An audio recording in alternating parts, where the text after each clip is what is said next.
¿no? Ok, bien.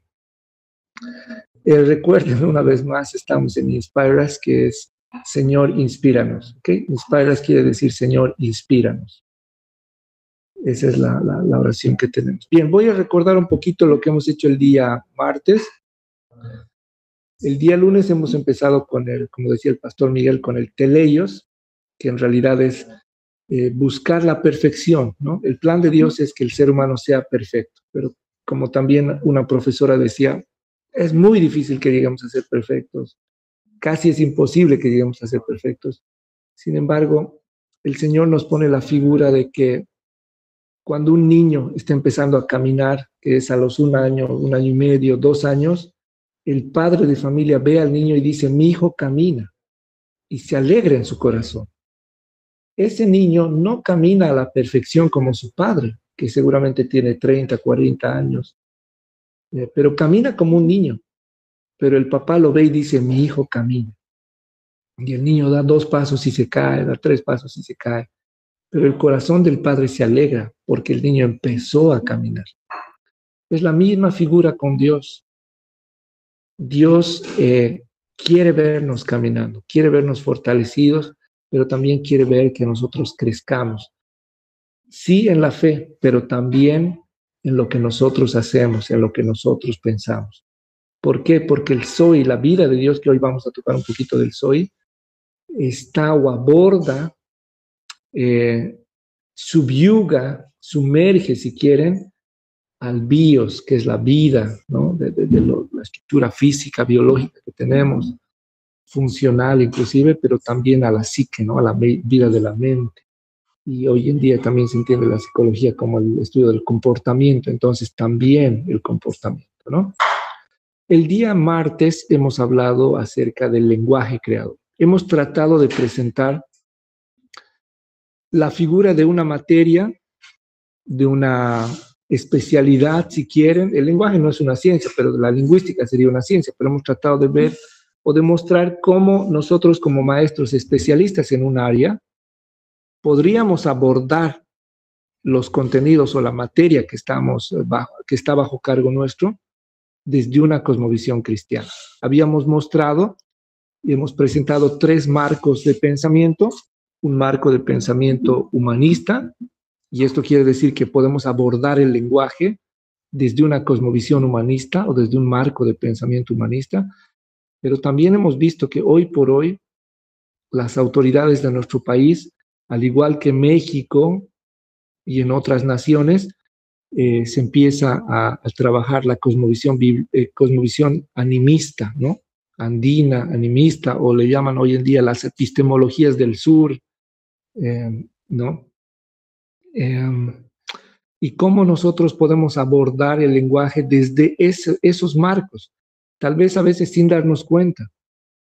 Pero la propuesta nuestra, lo que el Señor quiere es que nosotros empecemos a abordar el lenguaje, que vivamos el lenguaje, que operativicemos nuestras materias, nuestros contenidos, los saberes y conocimientos, si quieren, pero desde una cosmovisión cristiana. Y habíamos dicho que el lenguaje es un regalo de Dios. El lenguaje es creación divina, no es creación del ser humano.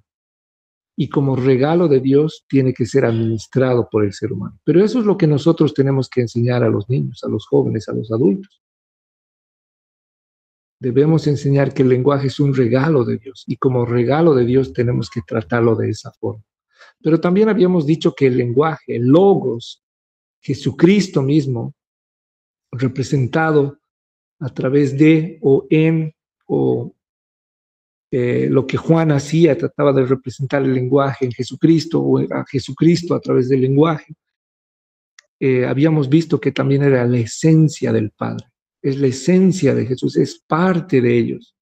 Por lo tanto, cuando ellos nos dan el regalo del lenguaje, nosotros no podemos hablar mentira porque tenemos la esencia del Padre. Y por lo tanto nosotros nos convertimos automáticamente. No somos maestros solamente del lenguaje, sino nos convertimos en maestros de la verdad. Nos convertimos en maestros de la vida. Nos convertimos en maestros del camino. nos convertimos en maestros de misericordia, nos convertimos en maestros de consuelo, del Consolador, el Paracletos, el Espíritu Santo. Entonces miren cómo a través del lenguaje Dios puede traer vida a la vida del ser humano, pero también hay muchas otras cosas que son parte de la esencia del Padre. Eso es lo que habíamos dicho el día martes. El día de ayer hemos tenido un pequeño break y el día de hoy vamos a continuar. El día de mañana continuamos con la tercera sesión, que sería como la cuarta, y el lunes terminamos este curso corto que se llama Fundamentos.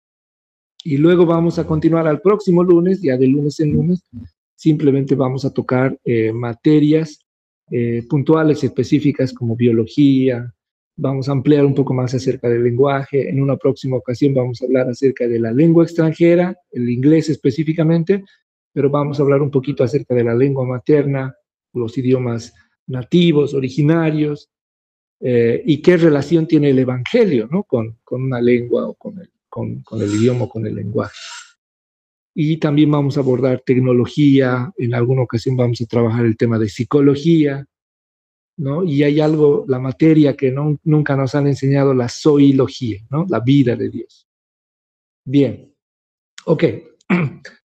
Entonces, bueno, vamos a irnos directamente al pensamiento cristiano. Este marco que hablábamos el día martes, o estos marcos, obviamente se nutren, pero también son el resultado de, ¿no? Habíamos mencionado el día martes que una cosmovisión a veces se aprende inclusive sin evaluar. Y por eso habíamos dicho que las edades más amigables o los mejores años para aprender de cosmovisión bíblica o de cosmovisión cristiana es cuando somos niños. Cuando tienes a tus niños, o sea, no pierdas la oportunidad de trabajar y de vivir con ellos la cosmovisión cristiana. Bien. La sesión de hoy se llama Pensamiento Cristiano en Educación, ¿ok? El centro de nuestras vidas. Vamos a tocar un poquito acerca de la realidad, qué es, cómo está. Vamos a plantear el pensamiento redimido, que no es una propuesta mía, sino hay hermanos que ya lo han propuesto. Y finalmente vamos a terminar con el análisis de una herramienta, pero obviamente nos interesa más allá de la herramienta, el contenido, pero esta herramienta la hemos denominado el tesoro de, y en este caso se llama el tesoro de la colina de los gobernantes. Vamos a hacer un análisis de Hechos 17:28, ¿ok? Que es fenomenal. Vamos a hablar del sao, que es la base o es el verbo del soi, el kineos, y han debido escuchar ustedes acerca de la inteligencia kinestésica, ¿verdad? Esta es la raíz, el kineos, es la base de lo que se plantea como inteligencia kinestésica. El eimi de Dios y el genos de Dios. ¿Ok? Bien, la realidad. Y otra vez decimos, pensamos el mundo y vivimos en él como lo comprendemos desde nuestros marcos de pensamiento. Josh McDowell escribe un libro con Hostleter, ¿no? El 2003. El libro se llama de las creencias a las convicciones, ¿no? Y ellos nos presentan los resultados de Barna Group, que es un centro de investigación en Estados Unidos, que obviamente se dedica a investigar la iglesia.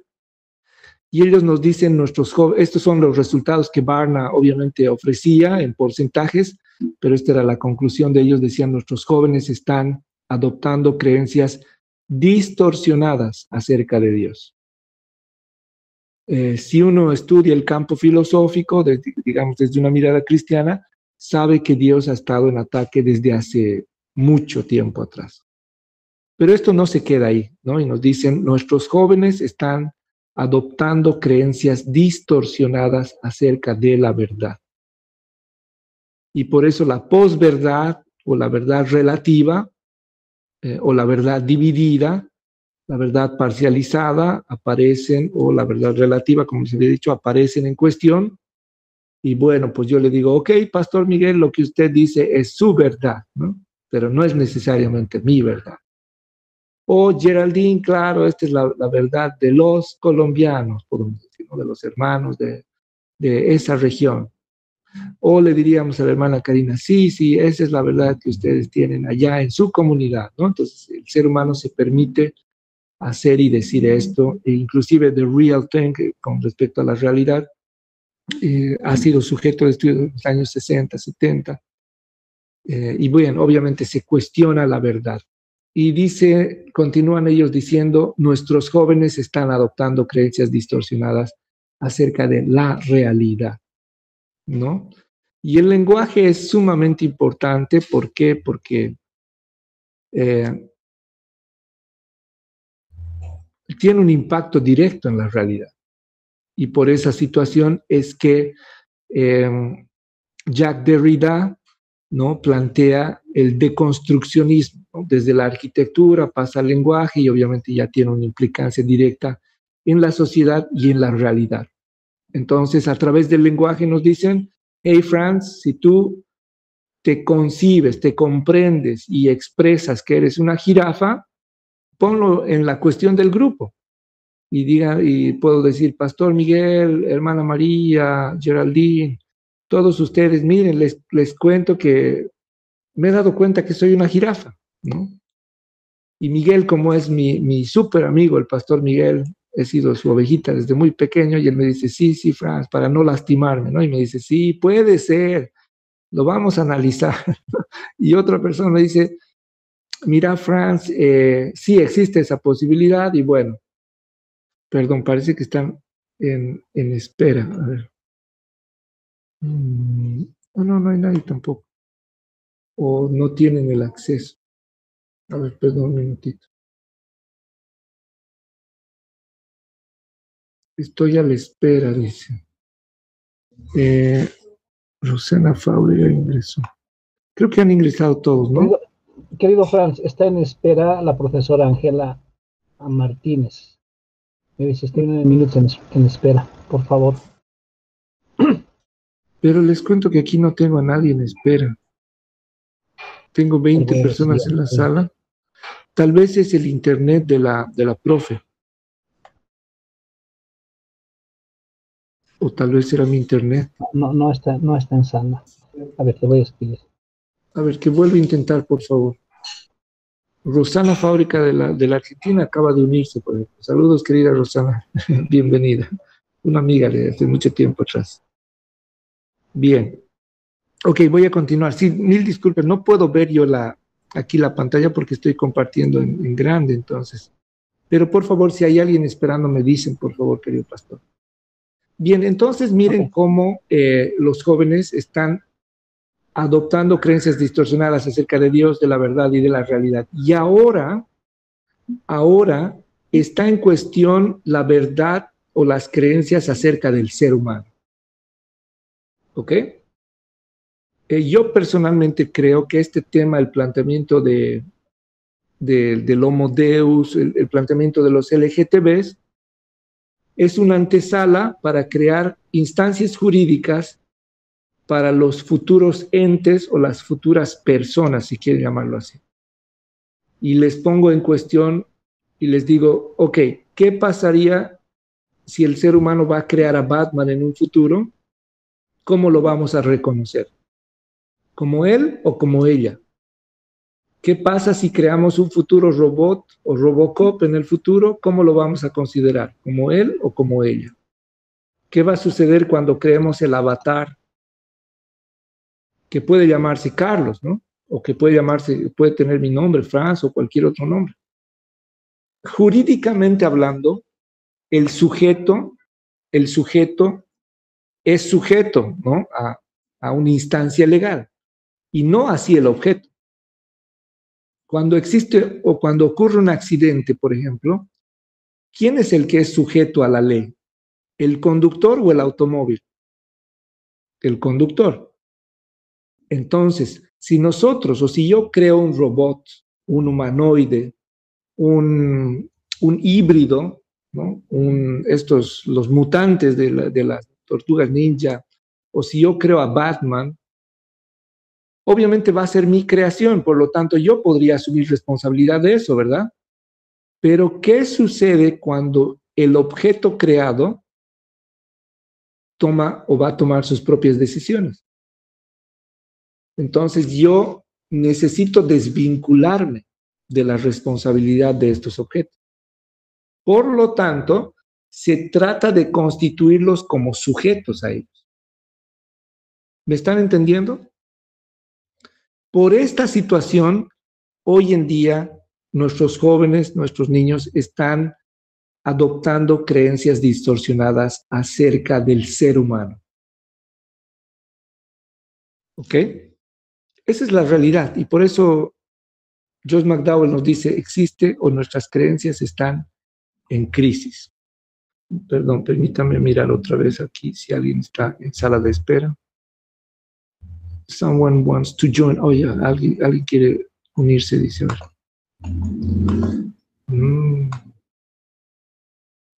Ahí aquí está. Ángela Martínez. Ya, lista, ya está admitida Ángela. Qué bueno, okay. Gracias.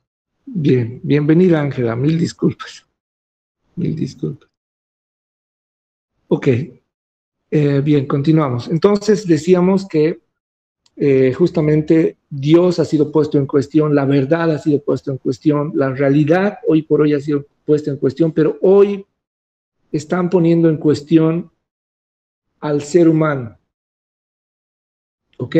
Están poniendo en cuestión al ser humano. Y por eso es que cuando yo quería hacer un doctorado y quería traer inclusive ese doctorado aquí a Santa Cruz, entré, me dijeron, puede ingresar a ver, entré a ver que eran los profesores y del extranjero, y decían, el cuerpo es una cáscara, ¿no? Y hay varón y mujer, pero en el medio habían como 100 y tantos géneros que se planteaban, ¿no? Entonces, por eso es que les digo yo, para mí, digamos, todos estos movimientos que se han creado es para crear una base jurídica, crear la antesala para lo que se viene después, ¿no? Entonces, no es tanto el problema de que solo es el hombre que se convierte en mujer o la mujer en hombre, es más allá, va más allá. Bien, entonces esta crisis continúa, ¿no? Ok, frente a esta realidad, frente a una realidad en crisis, la pregunta es, ¿qué hacemos los cristianos? Y obviamente, esa es una pregunta general, pero una pregunta particular o específica para nosotros sería, ¿qué hacemos los cristianos en educación? O cristianos educadores, llámese maestros, padres vinculados a la educación, inclusive estudiantes, autoridades educativas, autoridades académicas, ingenieros, médicos, todos aquellos, y psicólogos y todos los que estamos implicados con la educación. Entonces aquí viene el planteamiento del pensamiento redimido. Y el pensamiento redimido, ¿por qué yo lo abordo? Porque desde el socialismo, vamos a decirlo así, o desde el pensamiento nuevo, moderno, contemporáneo, posmoderno, si quieren, ¿qué es lo último en pensamiento que tienes que alcanzar? Pensamiento crítico. La pregunta que les hago es, ¿qué es el pensamiento? ¿Alguien me puede decir qué es el pensamiento crítico?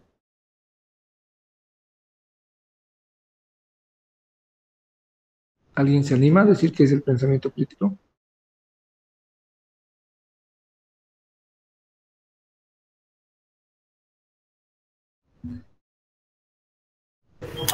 ¿El pensamiento crítico en el sentido común o a qué te refieres? Sí, puede ser en el sentido común y el académico. Okay. Porque es de la academia, ¿no? Ok, adelante, querida Rosana. Socialista, Rosana es una socióloga, ¿ok? Adelante. Ok. No, pensando en esto, en que por ahí a qué llamamos pensamiento crítico, ¿no? Es como socialmente aceptado que el pensamiento crítico va a tener que ver con eso, ¿no? Con un sentido común en donde muchos van a aceptar que esta crítica o este análisis que se va a plantear sobre un asunto va a traer como una visión, no sé, de algo que pudiera ser el camino, lo recto, lo justo, ¿no? Lo aprobado pudiera ser. Pero bueno, habría que analizar desde qué lugar, ¿no? ¿Cómo es?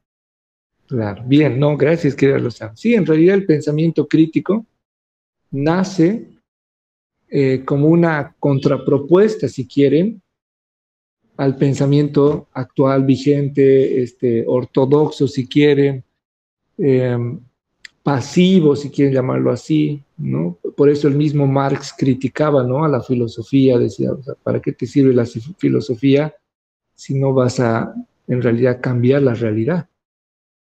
O sea, ¿de qué sirven solo las ideas y las ideas y las ideas si no vas a cambiar la realidad, ¿no?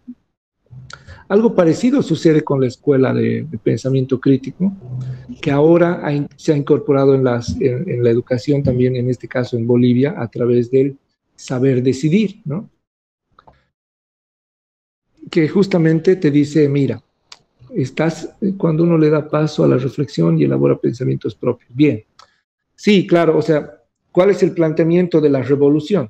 O sea, tú estás de acuerdo con el statu quo, tú estás de acuerdo con la realidad como está. Por lo tanto, te dicen, necesitas generar tus propias ideas. Hey, reacciona, ve lo que está sucediendo a tu alrededor, ¿no? Entonces a eso te dicen, tienes que ser crítico, ¿no? Tienes que ser crítico. Obviamente esto nace en la escuela de Frankfurt, luego pasa a la escuela a la nueva escuela, pero se van a dar cuenta entonces, hoy todos tenemos que ser críticos, que no está mal, está bien, claro que sí, todos tenemos que ser críticos de la realidad, o sea, tenemos que ver y hacer crítica, ¿sí? Cambio de paradigma. Pero inclusive la concepción de facilitador, o sea, ¿para qué facilitas el rol del maestro? ¿Por qué se asume ese nuevo rol de facilitador? Porque debes facilitar el acceso a, ¿no? El acceso a un nivel de pensamiento superior, pero también debes facilitar el cambio de sistema. Por eso viene el rol de facilitador. ¿Ok?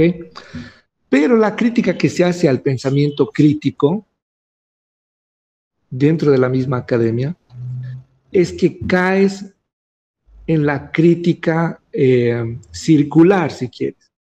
Entonces existen muchas personas, muchos teóricos, muchos académicos que critican y critican y critican y critican y critican. Ok, no lo enfoquemos tan así. O sea, que analizan y analizan y analizan y siguen analizando y siguen analizando y siguen analizando y siguen analizando. Ahora, desde una cosmovisión del cambio, digamos, de sociedad, desde esta lucha de clases, obviamente tenemos que generar el cambio. ¿Y cuántos han escuchado ahora de qué teóricos educativos me podrían mencionar en esta línea? ¿A quiénes reconocemos? ¿Han escuchado de la pedagogía crítica?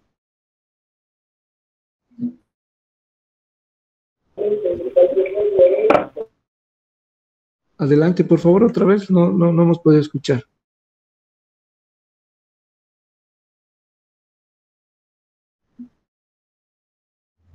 Ok, a ver, un voluntario que pueda mencionarnos unos cuantos teóricos o algún teórico y nos diga qué es lo que plantea. Adelante, Ya, adelante. buenas noches, pastor. Buenas En cuanto a la pedagogía crítica, lo mencionaban como un enfoque educativo que buscaba empoderar a los estudiantes para que Ya. ellos se desafíen las estructuras de poder, la opresión en la sociedad. En sí se basa en la idea de la educación, en la cual no es neutral, que debe ser utilizada como una herramienta para la transformación social. Exacto. En realidad es para generar un cambio social, ¿verdad? Cambio de sistema. ¿Quién propone esto? ¿Quién empieza, digamos, hablando de esto? Es un brasilero, ¿no? ¿Cómo se llama el brasilero? Bueno, perdón, la pedagogía crítica es allá de Giraud, ¿no? Giroux y todo el grupo. Obviamente, digamos, la base es la escuela de Frankfurt, la escuela nueva de los Estados Unidos, pero también ahora se está hablando de las epistemologías del sur y ustedes vayan a cualquier documento, cualquier charla de la nueva escuela de México, justamente van a escuchar que esto está vigente y latente, ¿no? O sea, está ahorita, es parte de la verdad presente. Nosotros los educadores, maestros, directores, padres, debemos entender y debemos tratar de reconocer cuál es la verdad presente. ¿Ok? Pastor, Adelante. aportando a esto, este enfoque en sí tiene sus raíces con con el educador Paulo, si no me equivoco, ¿no es Paulo cierto? Freire. Es un Paulo Freire. educador, exacto, filósofo brasileño. Correcto. Ah, ya, sí, eso quería corroborar. Bien, gracias, Gabriel. Sí, bueno, en realidad, o sea, tienen un nexo, ¿no? Porque Pablo Freire, ¿de qué nos habla Pablo Freire en realidad? De la pedagogía de quién? Del oprimido, ¿no? La pedagogía del oprimido, la pedagogía de la autonomía, ¿no? Pero lo que tenemos que entender es que son planteamientos socialistas, marxistas o en términos modernos, son pedagogías que buscan el cambio de estructuras sociales, políticas. ¿Cuántos profesores, cuántos bachilleres se gradúan al año? ¿Alguien tiene ese dato? Ok, tarea para la casa. ¿Cuántos universitarios se gradúan de nuestras universidades en América Latina? Bueno, en Bolivia, ¿no? En América Latina es variado, digamos, el resultado. En Bolivia se gradúan el 23%, perdón, se titulan o terminan una carrera universitaria de 100 personas. El promedio en América Latina es más o menos el 50%, ¿no? Y no vaya a ser extraño que por eso en algunas universidades estatales han creado los diplomados o las diplomaturas como modalidades de graduación, ¿no? Y creo que ahora no solamente están en algunas estatales, sino están en algunas privadas también, ¿no? Pastor, el dato que encontré respecto en cuanto a educación en colegios menciona que en Bolivia alrededor de 120.000 a 150.000 estudiantes de colegios se gradúan. Y en el área de educación superior, que vienen a ser universidades y demás, son alrededor de 20.000 y 30.000 estudiantes. Bien, sí, exactamente, que justamente está rondando casi el 30%, 20 y tantos por ciento, ¿no? El dato del 2005 era el 23%, del 2015 no cambia mucho y hasta ahora tampoco ha cambiado mucho, ¿no? Pero ¿a qué me estoy yendo con esto? Ese es gracias, Rosana, el 40%. Yo diría que es menor, ¿no? Pero ¿a qué me estoy yendo con este tipo de preguntas? En que técnicamente existe una división en la sociedad, ¿no? Está la gente que estudia y está la gente que no estudia, ¿sí? Está la gente que se prepara como ustedes y está la gente que dice, yo no necesito de esto, ¿no? Yo soy cristiano hace 20 años, hace 10 años y bueno, no necesito. Está bien, o sea, cada quien tiene que ir por lo suyo. Pero obviamente esto también llega, estos pensamientos, estas ideas que el profesor o el doctor Bernd Poitras dice, o sea, todos podemos tener buenas ideas, así como todos podemos tener malas ideas. El Señor nos ha regalado esa capacidad y cada quien puede tener sus propias ideas. Inclusive los cristianos, dice Bernd Poitras, podemos tener malas ideas. Pero frente a esto nace el planteamiento de la redención. Ahora, con respecto a la política, si uno estudia de manera neutral, vamos a decir así, de manera seria las propuestas políticas, ¿qué encontramos? Que en realidad la propuesta de cada sistema, vamos a decir así, o las propuestas políticas han nacido de buena forma. Hay un autor teórico que ahorita no me acuerdo el apellido, pero él dice entre realidades e ilusiones, pero él dice que estas propuestas son propuestas redentoras, o sea, son propuestas de redención. Y claro, cuando uno ve o analiza a Marx, dice, oh, claro, él tiene razón. ¿Por qué? Porque la prole, la masa, digamos que era el gran número, frente a un número más chico, pero que aglutina más cosas, lo racional, lo lógico es equilibrar la fórmula, claro que sí. Entonces alguien dice, pero eso, ¿por qué estaría mal, Franz? Existen hermanos también cristianos que han estudiado este fenómeno y uno de ellos dice, han nacido como propuestas de redención, como propuestas redentoras de salvación, de tratar de salvar a la humanidad. Pero ¿dónde está el problema? Algunos dicen en la operativización y otros dicen en el mismo ser humano está el problema. ¿Sí? Nosotros actualmente estamos viviendo gente que ha llegado al poder, seguramente con buenas ideas, con buenas intenciones, pero ahorita, en este momento, después de 20 años, un poco más, estamos viendo los resultados.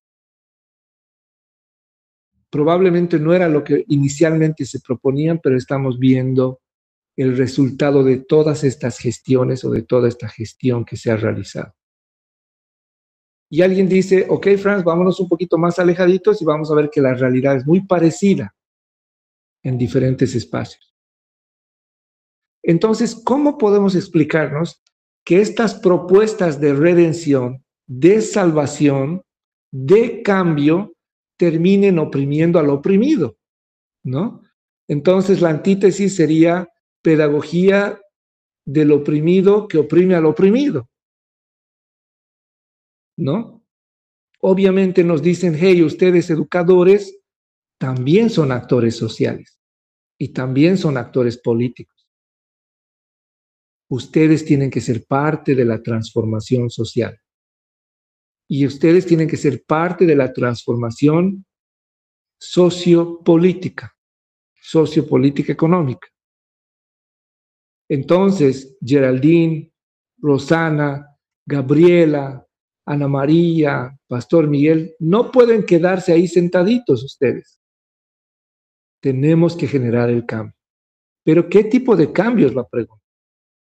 Y nos dicen el socialismo, pues, la igualdad para todos y todo eso. Ahora, obviamente tampoco yo calificaría, ¿no?, como un capitalista así de derecha, porque tampoco tengo, digamos, los millones, pero sí, obviamente trabajamos en base a un capital que tenemos con mi esposa, ¿no? Pero esa es la figura, queridos hermanos. Entonces, el pensamiento crítico fomenta un poquito revisar el statu quo, o sea, cuál es la situación actual y que tú veas y digas, ok, ¿está bien o no está bien? Ah, no, está mal. Pero como no tenemos a Dios en nuestro corazón, nacen propuestas salvadoras de redención propias del ser humano. La teoría del Estado, ¿qué dice? Existen dos elementos básicos para un Estado: la supremacía y la soberanía. Supremacía y soberanía. ¿Y qué dice Maquiavelo?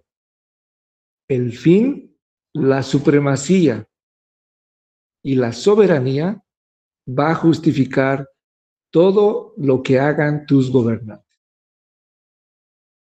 Entonces, les pregunto, para mantener y sostener la supremacía y la soberanía, si es necesario mentir, ¿lo van a hacer? Sí. Si es necesario matar, ¿lo van a hacer? Sí, lo van a hacer. ¿Por qué? Porque el fin me va a justificar todos los medios, todo lo que yo haga en el medio. Y esa es la teoría que está en la mente y que está en el corazón del ser humano, que no conoce a Dios, que no tiene un pensamiento redimido, que sí tiene un pensamiento crítico. ¿Es que acaso nuestro presidente no es un pensador? ¿Es que acaso nuestro presidente no es un economista, docente de mucho tiempo? Pero ¿qué es lo que ha pasado? Algo ha pasado ahí. Obviamente yo no voy a ir a criticar eso, pero solo quiero hacer una comparación entre los mejores pensantes del país, o la gente que piensa, o todos que pensamos, pero que no tenemos a Dios, y todos aquellos que sí tenemos a Dios y que también pensamos. Y lo que nosotros los cristianos tenemos que trabajar es el pensamiento redimido. Y desde el pensamiento redimido podemos ir a redimir contenidos en la educación. Podemos ir a redimir metodologías, estrategias de aprendizaje, claro que sí. Podemos redimir sistemas educativos, podemos redimir instituciones. Y el Señor nos dice que Él viene a redimir, Él viene a salvarnos, viene a salvar nuestra familia, viene a salvar nuestras vidas. Entonces, por eso es que la propuesta es trabajar el pensamiento redimido. ¿Por qué? Porque el pensamiento de una persona común y corriente, un intelectual, el mejor de los mejores, va a ser el pensamiento crítico. Pero mientras esa persona no tenga a Dios, nunca va a poder redimir sus pensamientos. Y si los redime, va a ser desde la humanidad, desde lo humano, que no tiene a Dios en su corazón. Por lo tanto, como el abismo jala otro abismo, la falla o las fallas pueden ir creciendo. Bien, ¿qué es el pensamiento redimido? Bueno, también obviamente hay hijos de Dios que han estudiado estos temas y dicen la mente, el problema está en nuestra mente, que es teoría de los años 70, obviamente, y mi pastor, el pastor Carlos Nanetti, acá en Santa Cruz, que también es paseño, él dice, el problema del ser humano es la doble visión. Y él dice, el problema nuestro empezó en el Génesis. Perdón un minutito.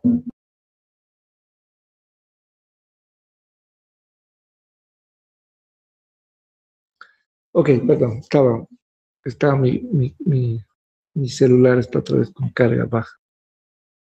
Perdón, está Karen aquí, la admitimos. Ok, bien. Entonces, mi pastor les decía, Carlos Nanetti, él dice, el problema del ser humano es la doble visión.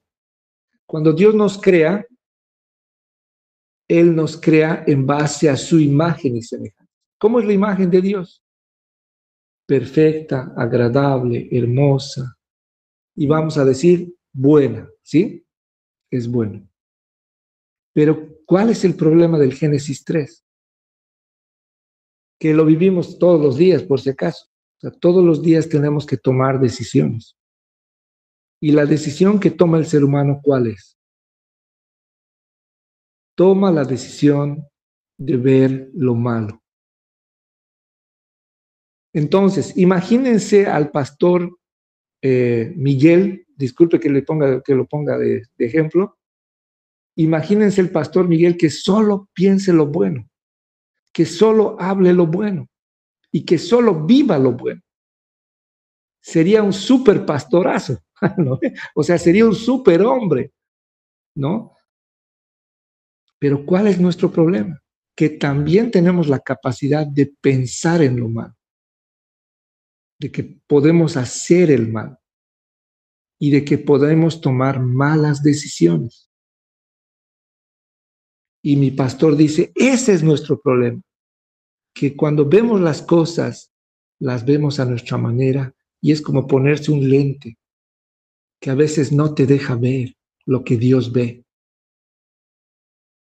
Y te pones a ver lo que tú quieres, ¿no? Pero eso de ver tiene sus implicancias pues en la mente y va a terminar en los actos, ¿no? Y alguien decía, no somos perfectos, no podemos ser perfectos. Y alguien decía, siempre nos vamos a equivocar, ¿no?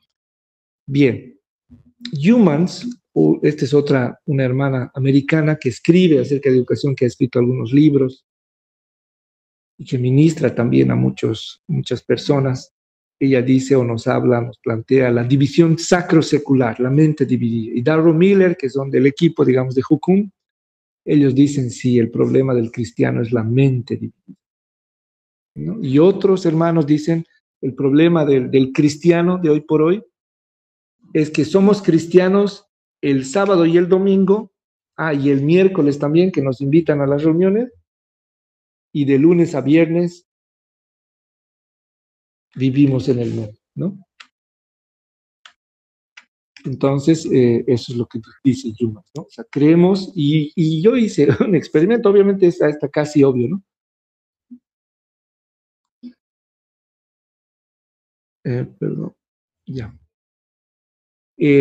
Una vez le pregunté, bueno, yo esto lo vi en una universidad, acá en Santa Cruz, que es cristiano, ¿ok? Yo soy profesor y bueno, ahorita también estoy enseñando en esta universidad. Bien, no hay nadie esperando. Y resulta que un día a la semana, pónganse el miércoles, en la mañana o en la tarde, resulta que todos los alumnos deberían ir al culto. Porque estas informaciones, por favor, son solo para ustedes, ¿ok? No las divulguen, por favor. Entonces estaba en esta universidad y resulta que había que ir al culto y yo tenía una materia y me dicen, licenciado, este día invitamos a que todos puedan ir al culto, vamos a tener un culto, una reunión de adoración y todos, se sugiere que obviamente todos participen, ¿no? Los que no quieren no participan, obviamente. Entonces nos fuimos y me acuerdo que una jovencita me pidió permiso porque era parte de un equipo y tenía que hacer algunas cosas. Y era una buena estudiante, ¿ok? O un buen estudiante, vamos a decirlo así. Entonces va, hace lo que tiene que hacer y vuelve, ¿no? Pero en esto obviamente era un semestre y lo que veía era que había obviamente gente que no quería ir al curso. En diseño de sistemas, obviamente tú sabes que en sistemas educativos, si es un colegio cristiano, asumes que todos los que van a ir al colegio cristiano son cristianos, ¿no? Por lo tanto, están de acuerdo en la dinámica o en las dinámicas que se van a presentar dentro de la institución, ¿no? O si tú recibes a una familia que no es cristiana, tú sabes que esa familia no va a cumplir con todos los, no voy a decir requerimientos, pero con todas las propuestas que haga la institución. Es tu decisión recibir esas familias. Obviamente el Estado dice, no puedes segregar, no puedes discriminar y todo eso, ¿no? Pero siempre es importante decirle a la familia, nosotros, mire, somos una institución seria, educativa, profesionales y todo, pero tenemos esta convicción de fe. Entonces yo lo que veía era que había gente que no iba. Entonces yo decía, ¿cómo puede ser posible? Si estás en una universidad cristiana, tienes que ir al culto, o deberías ir. Y si no vas, obviamente, porque pues quieres comer, quieres estar un ratito descansando, lo que quieras, está bien, ¿no? Pero por el otro lado, también veía que había jóvenes cristianos que les encantaba ir al culto, pero que ya no querían pasar clases. Entonces, la lógica era al revés. Decía, ¿cómo puede ser posible que haya jóvenes que vengan a la universidad y no quieran estudiar, ¿no? Y una vez le pregunté a un joven que estaba en el trabajo y estábamos hablando sobre la adoración y algo así, no recuerdo bien el tema. Yo le digo, pero, ¿y dónde prefieres estar tú? Y él me decía, yo prefiero estar en la iglesia, porque ahí puedo adorar a Dios. Y le decía, pero acá en tu espacio de trabajo no lo puedes adorar. Y me decía, no, aquí no puedo adorar a Dios. Este justamente es el fruto, o es la muestra de tener una mente, dividida. Creemos que solo estar en la iglesia es sagrado y creemos que estar fuera de la iglesia es secular, ¿no? Eso es lo que también plantea Humans y todo un grupo de hermanos. Ramsey, otro teólogo, él nos habla de la esquizofrenia intelectual. Entonces él nos dice, no puedes ser cristiano y ser incoherente, ¿no? Con lo que crees, hacer una cosa y creer otra cosa. Dice, esta es una esquizofrenia intelectual. Y John Stott, un poquito más duro, habla de la mente vacía. Y hay historiadores, hay investigadores que dicen que la herencia que se ha recibido de Estados Unidos o de grupos religiosos que han venido a países como América Latina o Sudamérica, nos han dejado dos herencias. Una, el antiintelectualismo, y dos, el antiintelectualismo y dos, bueno, yo le voy a poner el nombre de ser profesionales, pero no vivir como profesionales cristianos. El doctor D.A. Carson dice, he visto a gente profesional, tan profesional como en cualquier parte del mundo, pero que no impactan a sus comunidades desde su profesión y desde la fe.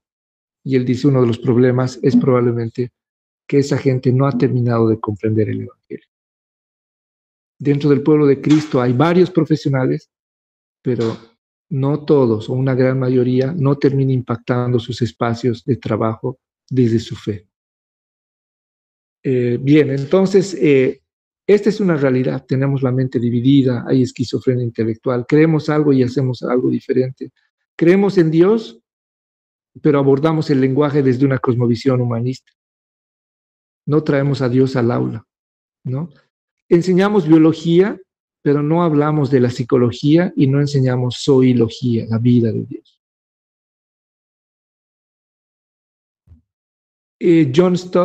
John Mackay, otro teólogo, ha sido director en Princeton, académico también, él nos habla y dice, esto es fanatismo. La entrega a Dios sin reflexión es fanatismo en acción. Pero la reflexión sin entrega es la parálisis de toda acción. Mackay, ¿no? El libro que él ha escrito se llama El otro Cristo, ¿no? John Mackay es un americano que ha vivido en el Perú, ¿no? Y él ha sido director en una unidad en Princeton. El antiintelectualismo, ¿no? Es este tema que les decía de D.A. Carson, que esto también lo toca, dice, el espíritu del antiintelectualismo es prevalente. Es una tendencia, es una corriente de hoy, y por eso él habla de la mente vacía. Entonces, por eso preguntamos y decimos, ¿es verdad? ¿Será que funciona? Y bueno, pone todos estos otros puntos en cuestión, ¿no? La mentalidad bíblica. Este es Knoll, que es un historiador, un académico, y dice, Knoll critica con razón el antiintelectualismo, característica de los evangélicos, voy a decir. ¿Ok? Esta es una característica. Y algo interesante, el año 2000, en la revista Christianity Today, ellos hacen una pregunta o hacen una investigación y dicen, ¿será que los hombres más intelectuales están en la iglesia? Y la conclusión a la que llegan, ellos dicen no. Los intelectuales no van a la iglesia, ¿no? Y dice, hay muchos hijos cuya vocación se centra en la vida de la mente. Escritores, pensadores, universitarios, académicos, investigadores. Este es el profesor D.A. Carson. Dice, no han causado el impacto. No han captado la verdad bíblica y teológica. D.A. Carson literalmente dice, es muy probable que esta gente no haya terminado de entender las verdades bíblicas, el Evangelio. Y esto hace que no podamos impactar nuestras comunidades, nuestra sociedad. No quiero hablar mal del ministro de Justicia en nuestro país, pero él es fruto o es hijo, voy a decir así, de la Iglesia Metodista. Choquehuanca, el vicepresidente, él conocía también a Cristo. ¿Qué es lo que ha pasado? No lo sé. Pero ok, es muy fácil por ahí mirar a los demás. Agarremos el espejo y mirémonos a nosotros. ¿Qué es lo que estamos haciendo nosotros? Recibimos un currículum por parte del Estado y simplemente lo operativizamos, sin cuestionar. Aunque me gustó, una vez me dijo una directora, una profesora en México, Franz, los profesores son el filtro. Yo estoy seguro que todos los profesores cristianos agarramos la documentación que recibimos y discernimos y hacemos lo que el Señor quiere. Esa es una voz de esperanza. Entonces, queridos hermanos, todavía tenemos que seguir trabajando como educadores. Nosotros tenemos que redimir nuestra mente.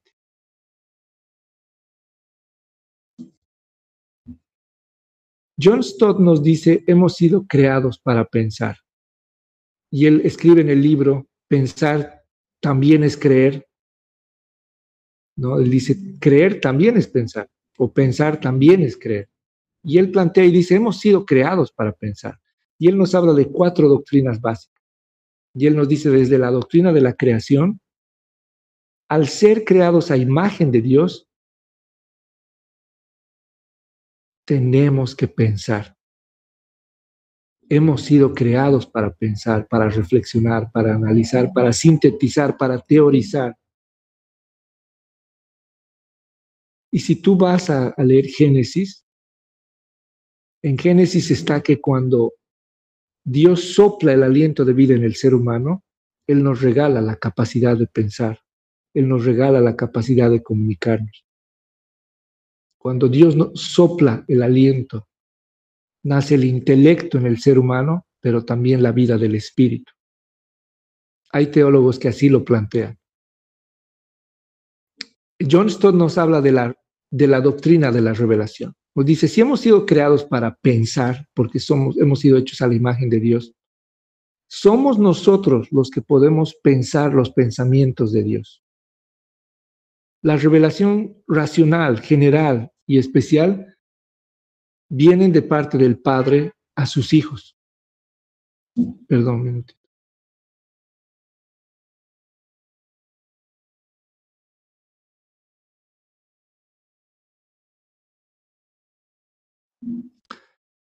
Bien, entonces está la doctrina de la creación, o sea, la enseñanza de la creación, pero también está la doctrina de la revelación. El Señor puede revelarse a nosotros. Y el primer día decíamos que revelación tiene una relación directa con el rostro de Dios. Y cuando Dios te mira, te ve, te observa, dirige su mirada hacia ti, Él se revela a ti. Si vamos a la figura del hogar, de la casa, el padre puede comunicarse con una persona que está fuera de la casa. ¿Quién tiene el acceso más cercano al padre? El hijo. ¿Y quién tiene un acceso directo? El hijo, el que sirve en la casa, el que trabaja en la casa, o el que está fuera de la casa. Obviamente, el hijo es el que tiene el acceso al padre. Perdón, Gabriela, adelante, por favor, si querías comentar algo. Gabriela levantaba la mano, o alguien más. Pastor, haciendo Adelante. referencia a la palabra anti-intelectualismo, como tal, en la palabra no menciona respecto a ello, tampoco hay una condena directamente a esta palabra, pero sí hay una afirmación directa en la cual la podemos encontrar en el libro de Proverbios 1:7, en el cual nos afirma, ¿no es cierto?, lo que mencionaba hace un momento, en el cual dice, el principio de la sabiduría es el temor de Jehová. Los insensatos desprecian la sabiduría y la enseñanza. Entonces, con este versículo estamos afirmando que Dios nos exige que seamos personas intelectuales, que sepamos razonar, pero no hay como tal algo que nos hable sobre el anti-intelectualismo. Bien, gracias por el comentario, ¿no?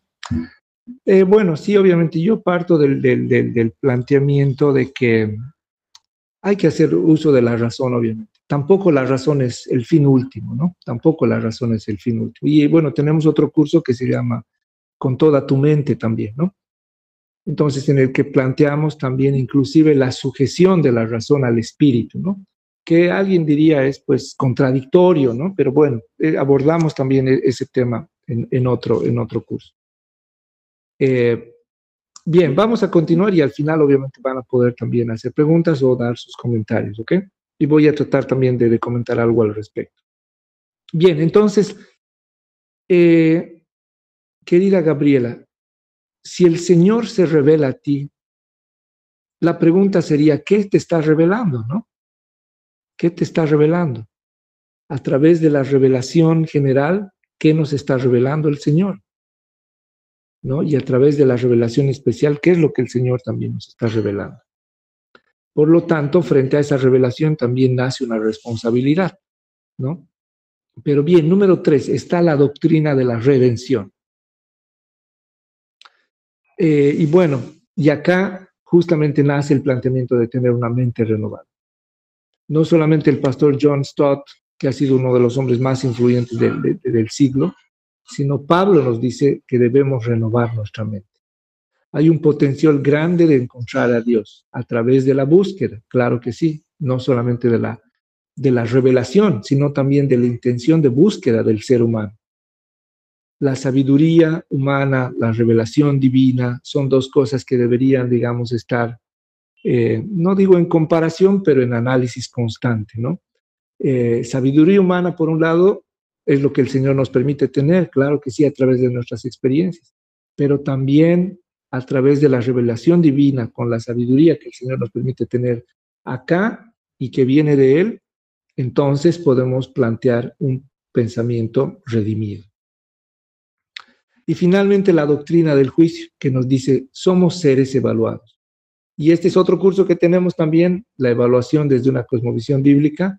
No existe evaluación sin criterio de evaluación. ¿Ok? No existe la evaluación sin un criterio de evaluación. Pero bueno, se nos dice, somos seres evaluados, por lo tanto, parte de la integridad del ser humano es la mente. Por lo tanto, la mente también va a ser evaluada. Existe un juicio por lo que conocemos y por nuestra actitud, ¿ok? Por lo que conocemos y por nuestra actitud en respuesta a su, o a falta de ella, a su revelación, ¿ok?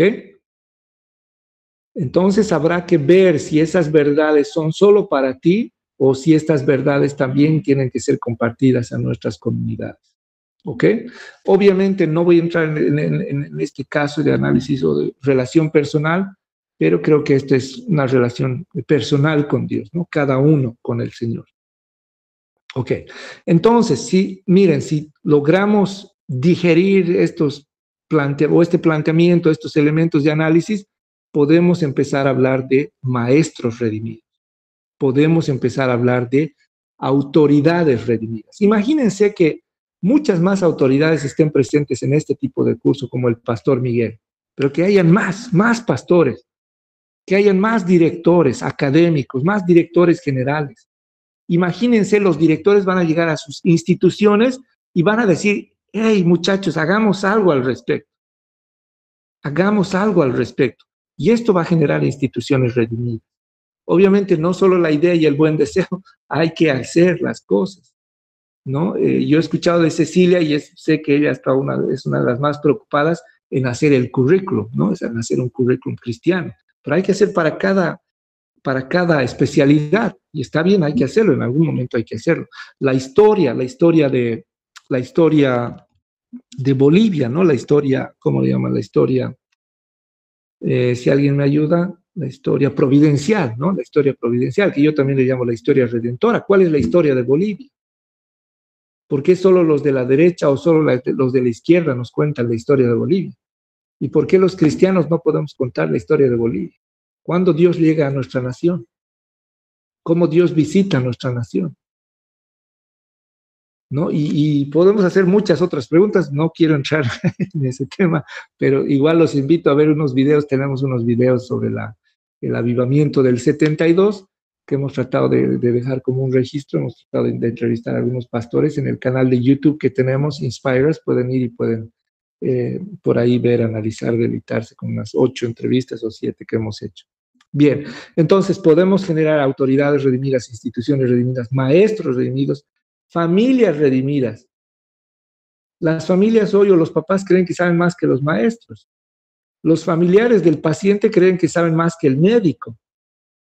¿Por qué? Porque también hay una pérdida de autoridad, ¿no? Hay que redimir a las familias también. Hay que redimir el currículum. Este es un tema ya más técnico, ¿no? Es un tema más técnico. Pero si eres maestro, estás implícita o explícitamente vinculado con esto. Y también, claro que sí hay que redimir estrategias y metodologías. Y solamente esto podrá generar la reforma del siglo XXI. ¿Ok?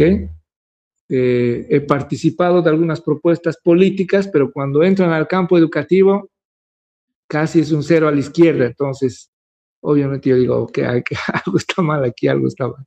Y bueno, entonces hay que aportar, ¿no? O sea, los educadores, los maestros, tenemos que también levantar la voz y de elevar la voz de Dios, de llevar la voz de Dios a diferentes espacios que el Señor nos coloca.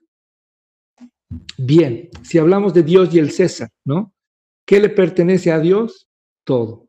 ¿Qué le pertenece al César? Nada. Darle al César lo que es del César y darle a Dios lo que es de Dios. Pero obviamente hay que pagar los impuestos. Ok, bien. Josh McDowell, si este es otro hermano, él nos plantea estos puntos y nos dice, ¿quién tiene el control de los niños? El Estado. ¿Por qué? Porque el Estado, si tú buscas la estadística, más del 90% está a cargo del Estado. La educación privada es muy reducida. ¿Ok? ¿Quién tiene el control de la propiedad hoy en día? Hay que responder esa pregunta. ¿Quién tiene el control de la educación? Ahora, acá les pregunto, que es un tema que nos interesa. ¿Quién forma a los maestros? A ver, levanten la mano acá. ¿Cuántos se han formado en la normal? ¿O en una universidad estatal? Nadie levanta la mano, todos son privados. Nancy, gracias Nancy. Ok.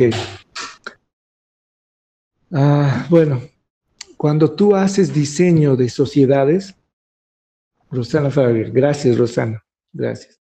Cuando tú haces el estudio de diseño de sociedades, obviamente tenemos que empezar a pensar en centros de producción, ¿no? Entonces, si tú vas a la China, vas a ver que en una ciudad se produce una cosa y si quieres comprar otra cosa está en otra ciudad.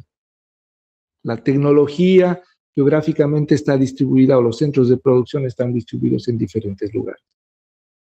La pregunta es, ¿qué hacemos para producir conocimiento? Y la respuesta es, generamos universidades. Claro que sí, y es correcto. Generamos instituciones de educación superior. Ahora les pregunto, ¿dónde nos formamos los cristianos? En universidades estatales. El cristiano nace y crece en una burbuja y cuando entra a la universidad, listo, ahí quedó todo, ¿no? Se revienta la burbuja. Y conozco gente de muy cercanos que obviamente han tenido un bajo muy fuerte en la universidad, ¿no? Pero bueno, no es tanto hacer una crítica y decir, ay, que está mal y que está mal, no, sino el mensaje es que podamos animarnos, que podamos participar de centros de formación o de proyectos de formación cristianos, ya sea en la Argentina, ya sea en Colombia, ya sea en diferentes países, ¿no? ¿Por qué? Porque el Estado antes el Estado formaba, voy a decir así, un poquito duro, formaba ovejas para el Estado. No, ahora ya no, ahora forma líderes para el Estado. ¿Quieres ver el fruto? Ahí tenemos un presidente y varios ministros, ¿no? ¿Ok? Ese es el fruto de la formación del Estado. Ahora, ok, vámonos al sector privado. Sí, hay universidades privadas. En Santa Cruz hay 18 universidades. De las 18 creo que más del 90% son privadas. Entonces el sector privado está formando líderes para el sector privado, para el empresariado privado. No quiere decir que el Estado no mande también líderes al sector empresarial, ¿no? La pregunta es, ¿quién forma a los líderes cristianos?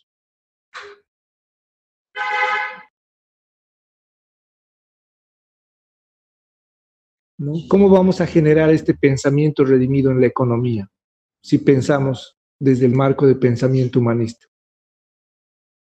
¿Cómo vamos a pensar el arte desde una cosmovisión cristiana si los centros de formación son explícitamente humanistas?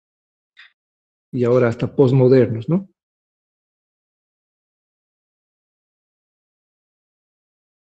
Habrá que pensar por qué la teología ha sido reducida a un técnico superior, por qué la maestría, o sea, el hecho de ser maestro, en algún momento ha sido concebida o ha sido reducida a solo un técnico superior.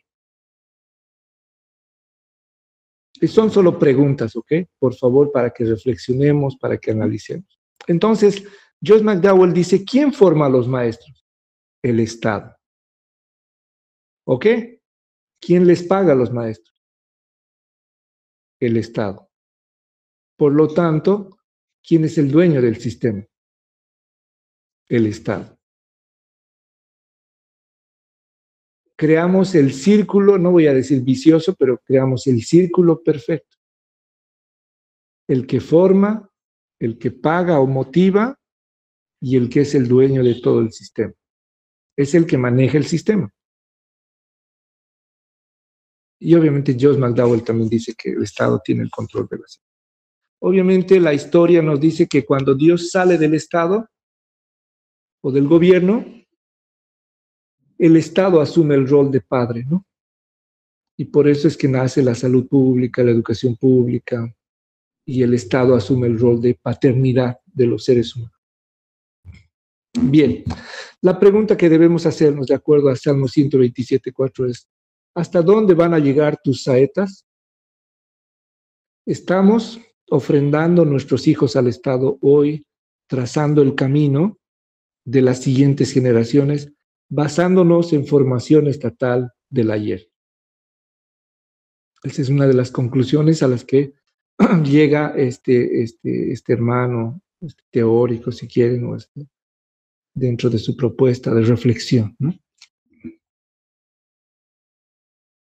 La realidad redimida. Si bien planteamos un pensamiento redimido, obviamente es un modelo bien básico, sencillito, está amparado en un modelo de pensamiento en 2 etapas, y la primera etapa es la percepción a través de la sensación, intuición, se hace una representación a través del lenguaje, modelos, imágenes, la educación cristiana puede entrar ahí también, y viene una etapa 2 que es de juicio, en el que se usa la razón, la evaluación, la revelación, y esto va a determinar tu acción, pero tu acción puede generar una realidad redimida. Si redimimos la mente, y John Sproul, el teólogo Sproul decía, el tema de la mente tiene un enlace directo con la educación. Renovar la mente, hablar de renovar la mente es hablar de educación. Si nosotros redimimos nuestra mente, esta redención va a redimir nuestra realidad, cercana, próxima. Y bien, ahí entramos a la colina de los gobernantes. Bien, hasta aquí, por favor, me gustaría escuchar algunos de sus comentarios, aportes, qué les parece, qué más pueden decir al respecto, y como la profesora Gabriela, por ejemplo.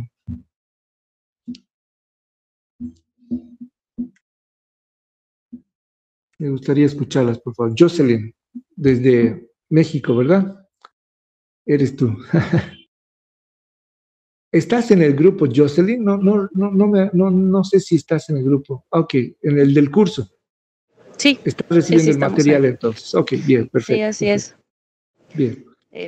Pues precisamente ahorita estoy aquí en la Facultad de Estudios Superiores de la UNAM, en Acatlán, donde pues yo creo que, bueno, desde que estudiaba yo ingeniería, que fue mi primer carrera, teníamos un grupo universitario cristiano, ¿no? Y bien lo comentabas que pues necesitamos gente en todas las áreas, sobre todo en el conocimiento, que tenga temor de Dios en su corazón y pueda dirigir a estos jóvenes, ¿no? A estas generaciones. Digo, si para nosotros en las primeras generaciones era difícil, era complicado lidiar con filosofías, ideologías falsas, pues ahora muchísimo más veo a los jóvenes, ¿no? En este momento donde se enfrentan a cuestiones que les incomodan en su corazón. Y yo creo que tenemos que pues seguir fortaleciendo, creo que esos grupos, apoyando esos grupos en donde los chicos de alguna forma pues encuentran un pequeño remanso en medio de la tempestad, ¿no? Que ellos pueden pues compartir su fe con otros jóvenes que son de otras carreras, pero que pues están en este contexto universitario, ¿no? Entonces seguirlos apoyando y no dejarlos mientras tanto, ¿no? Mientras tanto, porque yo creo que sí me atrevo a decir que el anhelo del corazón de Dios es que tengamos la rectoría de las universidades, tengamos la rectoría de las facultades, tengamos la rectoría de la Secretaría de Educación Pública o de los ministerios de educación en los países, ¿no? Donde nos encontremos. En mi caso, pues aquí en México está la Secretaría de Educación Pública, que estamos por la calle de la amargura, así decimos aquí en mi país. Entonces, yo creo que sí tenemos que tomar nuestra autoridad en Cristo y la va dando en lo que tenemos que hacer, ¿no? Amén, querida Joseph. Muchas gracias. Gracias por tu comentario. Y es así, ¿no? O sea, el Evangelio sigue siendo el mismo, pero la forma de cómo vives el Evangelio en este tiempo es diferente, ¿no? Porque si tú vas ante un universitario ingeniero y tú le empiezas a hablar de las cosas de la fe, de la Biblia, por ahí le puede parecer hasta anticuado. Pero si le mostramos que Dios está presente en la ingeniería, en estos procesos, que la sinergia es parte del Antiguo Testamento, perdón, del Nuevo Testamento, y hay todas estas otras concepciones, inclusive el tema de la vocación es un término netamente cristiano que ha sido tomado por el humanismo, que habla de la voz de Dios, ¿no? Del vocere de la voz de Dios, de la intención de Dios al llamarte para que hagas algo, pero también de tu respuesta frente al que habla. Hoy en día nuestros jóvenes escuchan a la voz del mercado. Hoy en día nuestros jóvenes escuchan la voz de la sociedad, ¿no? La voz de lo social. Alguien tiene que hablar la voz de Dios en diferentes espacios. Amén. Bien. Por favor, alguien está levantando la manito. Por favor, María Eugenia. Bueno, primero, realmente es muy gratificante estas charlas porque nos muestra nuestra esencia, nuestro propósito, ¿no es cierto? De por qué estamos aquí, el plan de Dios desde que hemos sido creados, ¿no es cierto? Desde el vientre de nuestra madre fuimos creados para un propósito específico, ¿no? Y es maravilloso. Y yo realmente me pongo a pensar, mira, yo soy administradora como primera profesión, ¿no? Pero me ha apasionado tanto esto de la educación y obviamente estoy haciendo una maestría en inteligencia emocional dirigida a la educación y obviamente es todo humanista, ¿no? Y, y realmente, ¿por qué entré esto de la educación? Porque estaba cansada de lo que era la educación tradicional, ¿no? Era como que estaba cansada y estaba buscando algo que fuera diferente para las nuevas generaciones. Hago homeschool hace mucho tiempo con mis hijos, entonces quería realmente hacer algo diferente, obviamente basado sobre todo en lo que es Cristo, ¿no? Cristocéntrico, pero eh, algo que tenemos que yo creo que rescatar en todo esto es que tenemos que ser apercibidos del tiempo en el que estamos, ¿no? De los tiempos.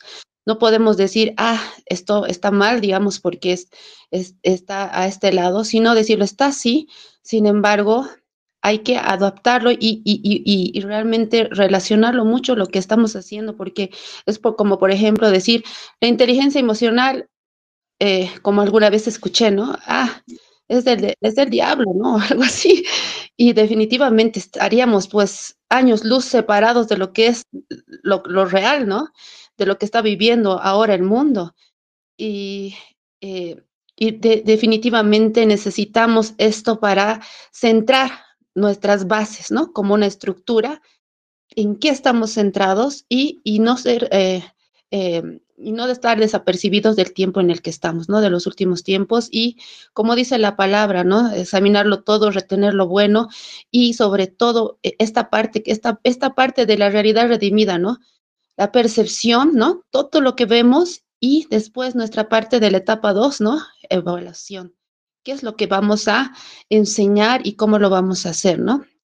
Muchas gracias. Exacto. Gracias, querida hermana. Si tú vas a un centro médico, ¿qué percibe la gente? ¿Qué siente la gente? Cuando no cree en Dios, obviamente, va a depositar su fe en el médico, en las enfermeras y en los medicamentos. Y si la persona tiene una cosmovisión animista, puede hacer preparar una mesa, puede hacer las limpias y no sé qué, y no sé cuánto, ¿verdad? Pero si tú eres un cristiano, tú puedes llevar igual esperanza. y podemos pedir a un Dios supremo que tenga misericordia de esta persona. Podemos pedir y hablar sanidad, podemos orar por sanidad. Y seguramente lo más importante podemos hacer que esta persona conozca un poco más a Dios, que reciba al Señor en su corazón. Y por ahí nos va a tocar ir a visitar a esta persona, ¿no? Solo, con otras personas, con otros hermanos. Probablemente llevarle una botella de agua, una fruta o lo que se pueda. Amén. Y es lo mismo, pues, ¿no? Al final que siempre se ha hecho, pero bueno, el Evangelio siempre va a ser el mismo. Bien, ok, si alguien más quiere decir algo, por favor, vamos a cederle el micrófono y luego entramos a la última parte. ¿Alguien dijo yo? Nada, todo por ahí, todo bien. Pastor Miguel, a ver, ¿qué nos dice usted? ¿Qué nos puede comentar? Bueno, no podríamos decir nosotros en este momento lo que el Señor Jesús dijo, ¿no? Que ya son sal y luz del mundo. No dijo van a ser, el Señor dijo ya son la sal y luz.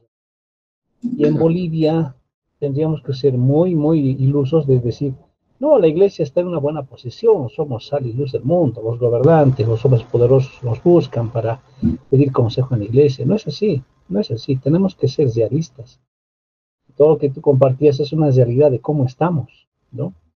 En 2 Corintios 4:16 dice, aunque este cuerpo, dice, se va desgastando, no obstante el interior se renueva de día en día.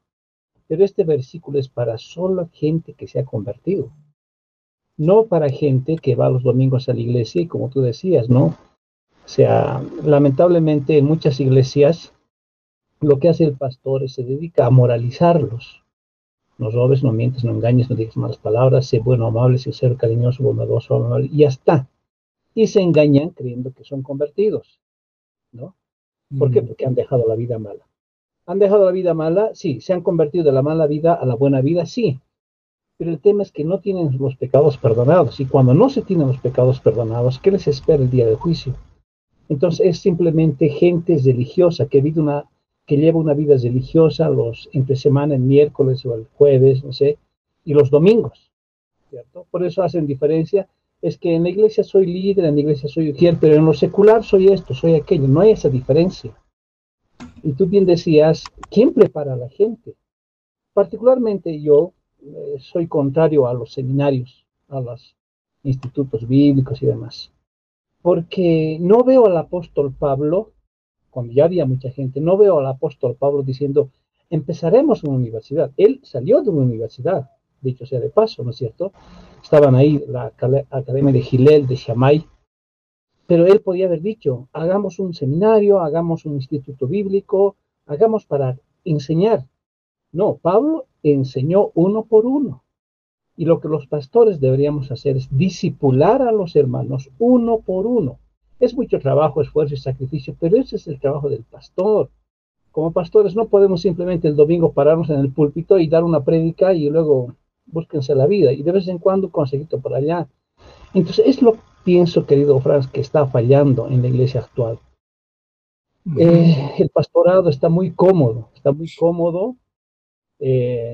predicando los domingos nada más, y yo particularmente pienso que deberíamos los pastores, esa es mi percepción, yo lo estoy diciendo hace tiempo, discipular a los hermanos de nuestra iglesia uno por uno, porque si no lo hacemos así, es como, repito, con eso termino, es como ir donde el médico, y cada uno tiene dolencia en la espalda, otro tiene en la cabeza, otro tiene en los riñones y otro tiene en el estómago.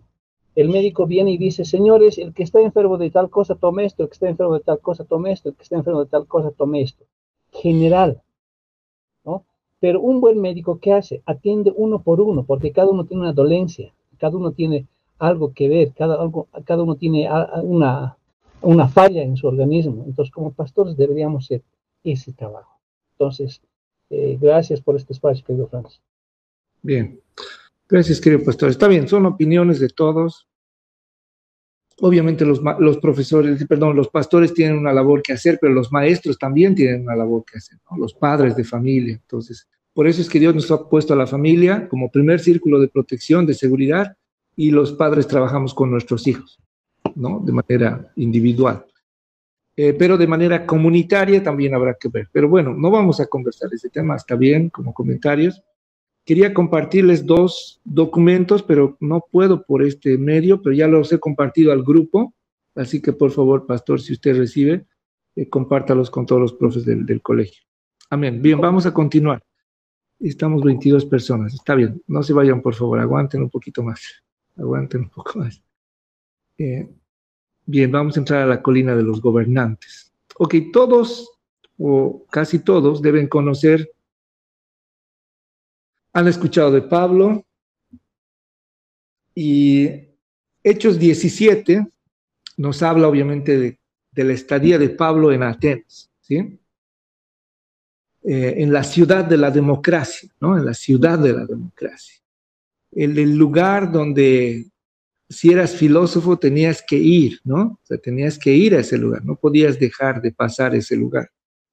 Geográficamente era un lugar especial para ir y conversar. Entonces Pablo llega a la colina de los gobernantes, llamada el Areópago, o yo le he llamado el campo de batalla de las ideas.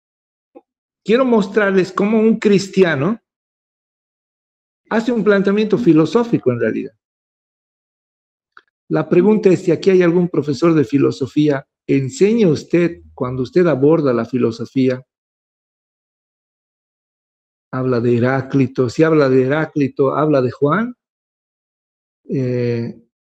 estudia con sus alumnos todo lo que es el Evangelio según Juan. Cuando aborda a algunos filósofos, hace el estudio de Pablo, de lo que Pablo decía. Es solo una pregunta, ¿no? Obviamente Pablo llega a un lugar en el cual eran embriagados de novedad. ¿Qué dice la Biblia? En todo tiempo tienen que estar ¿cómo? Sobrios. ¿Cómo uno se embriaga? Con la novedad, claro, con el conocimiento nos podemos embriagar también, con lo novedoso. Pero ¿qué más nos embriaga? El alcohol, las drogas. ¿Qué más nos embriaga? El amor, ¿no? Por eso los papás dicen, está en la edad del burro, ¿no? ¿No? Los afanes, las preocupaciones, hay muchas cosas que te embriagan. En este caso, lo que produce embriaguez es la novedad. Pablo, este es el contexto en el cual llega Pablo. Estaba Tales de Mileto, miren, a 624 años antes de Cristo, y pasa todo un grupo de filósofos orientales de diferentes lugares. Está Sócrates, está Platón, Aristóteles, y sigue siendo before Christ, antes de Cristo, ¿no? Entonces, Pablo llega después de estos filósofos a Atenas, ¿ok? Después de estos filósofos. Miren, había una tradición, una historia, si quieren, de por lo menos 600 años de filosofía antes de la llegada de Pablo, o tradición filosófica, si quieren. Entonces, miren, esta explicación es de Tales de Mileto. Tales de Mileto hace una búsqueda, ¿no? Habían 4 preguntas esenciales. Una de ellas es, ¿de dónde venimos? ¿Cuál es la esencia de las cosas? Otra pregunta es, ¿qué genera el movimiento? ¿Qué genera la dinámica en la vida? ¿Qué permite que la vida se mueva y no sea estática, ¿no? Y Tales de Mileto, que era un comerciante, un navegante, vivía en una isla, iba a hacer negocios hasta la orilla, ¿no? Y iba, venía, y se encontraba mucho con el agua, o sea, conocía mucho del agua. La pregunta era, ¿cuál es el elemento básico del cosmos, ¿no? Y Tales de Mileto decía, es el agua. Aquí creo que justo está esto y no lo pueden leer. Él decía, todo está hecho de agua. Everything is made of water. Ese es el elemento básico del cosmos, el elemento que da la vida. Y aquí dice, algo de lo cual todo está formado o puede ser formado. Y dice, es esencial para la vida. El agua es esencial para la vida. El agua es aquello que te permite, que te da la capacidad de movimiento, de motion. Porque él veía que el estado pasaba por el estado líquido, gaseoso y podía llegar a un estado sólido. Y es aquello que te puede generar el cambio, el agua. Y de ahí luego viene el fuego, ¿no? Por eso también se hace mención a la representación del fuego, pero no solamente en el Nuevo Testamento, sino en el Antiguo también. Pero el ser humano en esta búsqueda de la esencia, del origen de las cosas, llega a este tipo de respuestas. El agua, el fuego, los 4 elementos, los 11 elementos, ¿verdad? La tierra, el viento, el aire y todo eso. ¿Ok? Entonces, esto es lo que un filósofo, o un pre-filósofo, si quieren, llegaba a este tipo de respuestas, ¿no? Y él dice, el agua es la esencia de todas las cosas. Y así cada uno va proponiendo, y Pablo más o menos llega en este contexto. Y obviamente acá desarrollamos una técnica, es una técnica que he visto que Darrell Miller la aplica para generar la comprensión de una palabra, y bueno, yo la he querido aplicar para este pasaje, y tenemos ahí a Dios, y nos habla de estos cuatro verbos o 4 palabras, y aquí les voy a mostrar, creo que no puedo, a ver, un minutito.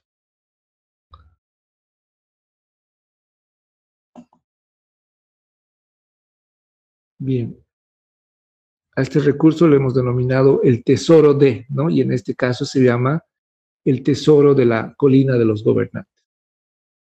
Está basado en Hechos 17:28, ¿no? Por favor, necesito que alguien me lea este pasaje. Un voluntario, por favor, es un pasaje bastante conocido. Adelante, por favor. Porque en él vivimos y nos movemos y somos, como algunos de vuestros propios poetas también han dicho, porque el linaje suyo somos. Ok. Obviamente, cuando tú agarras el texto bíblico y lo lees, uno ni siquiera lo toma en cuenta, ¿no? Porque dice, pues en él vivimos, en él somos, y listo, somos linaje, sí, somos linaje suyo, linaje, y bueno, lo que más nos queda es linaje, ¿no? Pero cuando tú empiezas a buscar el tesoro de la palabra en este pasaje, obviamente la propuesta que hace Pablo está muy vinculada a una propuesta filosófica. ¿Se acuerdan que los filósofos de ese tiempo buscaban respuestas y buscaban por la esencia de? ¿Cuál es la esencia de las cosas? Y Pablo dice, hey, les voy a hablar del Dios desconocido, ¿verdad? Y él empieza a hacer su planteamiento y empieza a presentar a Jesucristo. Y él dice, ¿ustedes quieren saber de dónde venimos? ¿Ustedes quieren saber gracias a quién o a qué tenemos la vida? Y dice, en él vivimos. En él vivimos. Pero el original de esta palabra, de la palabra vivir, es el verbo sao. Sería el verbo. Y el sustantivo es vida, el soy. Esto vamos a ampliar un poquito más el día que abordemos la biología. Porque si tú enseñas biología, tienes que hablar obviamente un poco de psicología, pero también debemos empezar a enseñar la zoología. ¿Qué quiere decir vivir en o desde Cristo?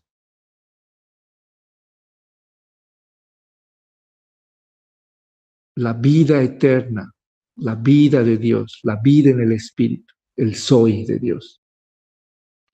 Ok, entonces Pablo dice, en él vivimos. Y esto, miren, tiene una implicancia con el sao, que es, como les decía, el verbo, el soy, el noe, que es el aliento, el viento, el soy, que está en estos pasajes también. Y Cristo, vamos a ver que tiene un vínculo directo, porque, bueno, él dice, yo soy el camino, yo soy la verdad, y yo soy la vida. Por eso cuando Jesucristo dice, yo soy la vida, no nos está diciendo, yo soy el bios, o no nos está diciendo, yo soy la psicología, o sea, yo soy el psique, no. Él nos dice, yo soy el soy de Dios, la vida de Dios. Ok, pero nos dice, hey, todos ustedes maestros, en Cristo vivimos. Y esto es de verdad. O sea, gracias a Él vivimos. Gracias a Él estás acá, en este lugar. Gracias a Él estás en La Paz, gracias a Él estás en Copland y estás trabajando en otro lugar, gracias a Él tienes la vida que tienes, el matrimonio que tienes, los hijos que tienes. De Él viene la vida, dice Pablo. ¿Ustedes creían que era el agua? Yo les presento a Jesucristo. Y luego dice, y no solamente venimos de Él, no solamente vivimos en Él. Y cuando nos dice cuando vivimos en Él, está diciendo que la biología, la psicología, se subyugan al soy. La biología, que es la vida estructural, física, y la psicología, la psique, la vida de la mente, se subyugan a la vida de Dios. Y es así que podemos vivir. Y podemos ir a Génesis, a los primeros pasajes donde dice, y sopló aliento de vida. Pero luego nos dice, ¿y saben? Como la pregunta era, ¿qué es lo que nos mueve? ¿Se acuerdan? Acá. ¿Qué es lo que estaba buscando Tales de Mileto? 1, la esencia de la vida. 2, la capacidad del movimiento. ¿Qué es lo que nos mueve? ¿Qué es lo que nos cambia? Y Pablo va y dice, ¿saben, chicos? ¿Saben, colegas? ¿Saben, maestros? En Él nos movemos. ¿Por qué cree que está aquí Pastor Miguel en Copland ahora, en este tiempo? ¿Y por qué no ha estado hace 20 años cuando yo trabajaba en Copland? No, más de 20 años. ¿Por qué Jocelyn está en México? ¿Y por qué Jocelyn ahora se fue a la UNAM? Porque en Él nos movemos. Y literalmente quiere decir movimiento, y es el kineos de Dios. En Cristo nos movemos, y esto quiere decir conmover, mover, promover. ¿Y de dónde viene la inteligencia emocional? ¿Y de dónde viene la inteligencia kinestésica? Del kineos.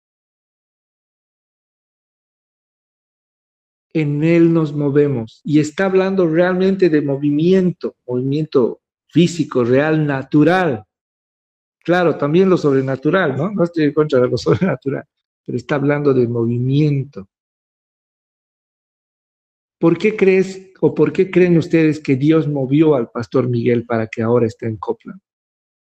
¿Por qué creen que Dios mueve a Geraldine que esté con otra persona y hagan una familia para que puedan tener una niña, para que puedan tener un niño, para que puedan hacer familia?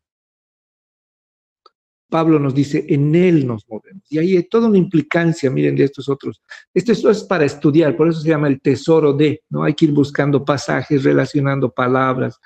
Y aquí tenemos el rakfaj, que es también mover, temblar, el poreumai, que es andar, apartar, ¿no? Y este otro quineos de Mateo, que es mover, remover también. O sea, todo lo que implica movimiento es lo que Cristo hace en nosotros. Entonces Pablo dice, en Él vivimos, en el soy de Dios vivimos, y en Él quineos, en Él nos movemos. El día de hoy hablé con un hermano y me dice, Fran, me voy a cambiar, me voy a mudar, me voy a ir a un lugar más grande. Amén, gloria a Dios. Dios, Cristo es el que lo mueve, para que crezca, para que aprenda algo nuevo, para que su familia sea bendecida, para que tengan mejores ingresos, para que también tal vez aprendan algo ahí, para que conozcan a otras personas. En Él nos movemos, en Él quineos, en Cristo nos movemos. En Él vivimos, en Él nos movemos. Y después Pablo dice, en Él somos. ¿Y qué quiere decir somos? Viene de eimi, que dice el ser, o sea, es el sostener la vida. Es el sostener la vida. Por lo tanto, Pastor Miguel, Geraldine, Ana María, Carlitos, todo lo que tú haces, gracias a Dios existes, gracias a Dios te mueves, Y Dios sostiene su creación. Dios mantiene su creación. Dios sostiene su creación. Si el Señor te da una visión, Él te va a dar provisión. Por eso es que si tú tienes hijos, el Señor provee para ellos, porque el Señor te sostiene, por el eimi de Dios. Entonces Pablo dice, ¿no?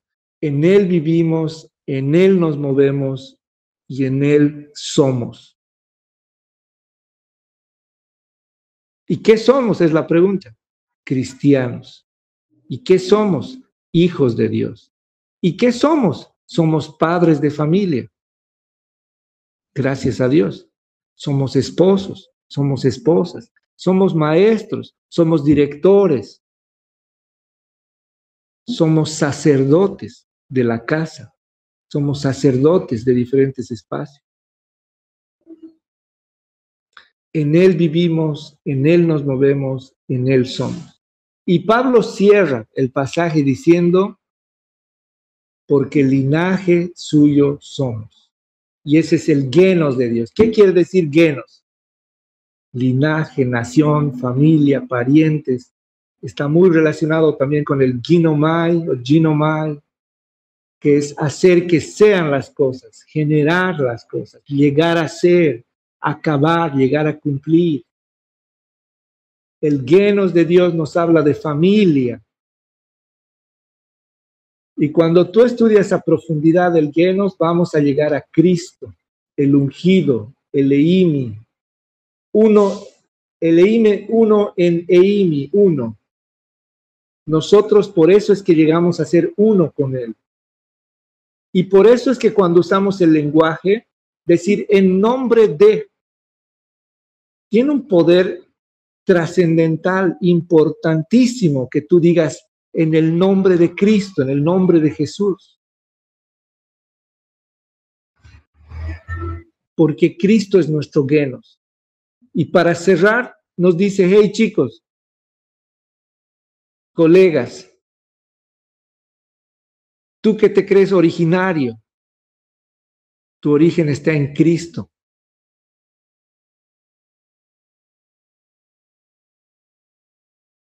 Tú sí eres boliviano, porque yo te he puesto en esa tierra, pero yo soy tu origen, te dice. Yo soy tu origen. Históricamente, el punto de la historia en el cual tú has nacido, has sido engendrado, has sido tejido, soy yo, te dice el Señor. ¿Qué más originario que eso puede haber? No son tus raíces, hermano, no pelees por cosas que no valen la pena, porque nuestro origen es Cristo. Y claro, debemos darle gloria a Dios y gracias a Dios por nuestros familiares. Mis abuelos han nacido a las orillas del lago Titicaca. Mis padres migraron para la ciudad de La Paz. Yo y mi esposa nos vinimos a la ciudad de Santa Cruz. Y claro que yo he defendido a los aymaras cuando he hecho el diplomado en altos estudios con los militares que hablaban de Evo y hablaban de la cultura aymara, ¿no? Yo les decía, es importante que no confundamos las cosas, ¿no? Lo que una persona hace o lo que un grupo hace es una cosa. Lo que la cultura es otra cosa. Pero no debemos olvidarnos que el genos de Dios es Cristo Jesús.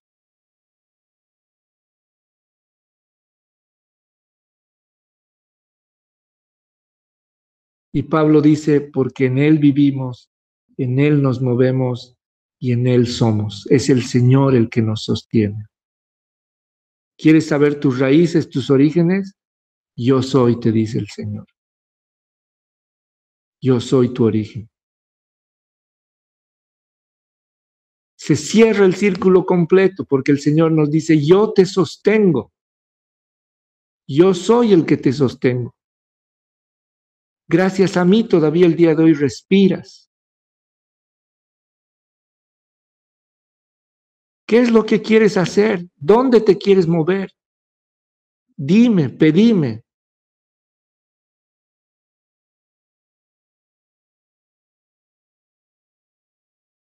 Este es el pensamiento cristiano, queridos hermanos. Este es el pensamiento cristiano. 600 años de tradición filosófica, desde Tales de Mileto, pasando por Plato, Aristóteles, Platón y todos estos otros señores. El Señor nos ha creado para pensar. Claro que si el ser humano piensa, está bien, pero nosotros los cristianos también pensamos y podemos pensar desde Cristo y podemos llevar a nuestros hijos, a nuestros jóvenes, a nuestros maestros, a nuestras instituciones basadas en Cristo.